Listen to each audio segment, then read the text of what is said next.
Telugu Desam party మహానాడులో పాల్గొనడానికి జాతీయ బీసీ సంక్షేమ సంఘ అధికార ప్రతినిధి కర్రి వేణుమాధవ్ కడపకు చేరుకున్నారు.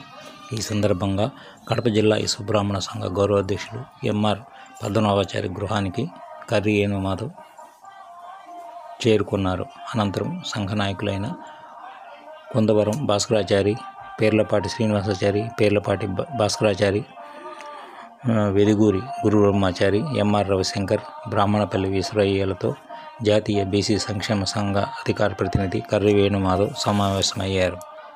కడప విశ్వబ్రాహ్మణ పెద్దలు 45 సంవత్సరాలుగా సంఘ సేవ చేస్తున్న ఎంఆర్ పద్మనాభాచారిని ఢిల్లీ బీసీ సంక్షేమ సంఘ అధికార ప్రతినిధి కర్రి వేణుమాధవ్ ఘనంగా సన్మానించారు.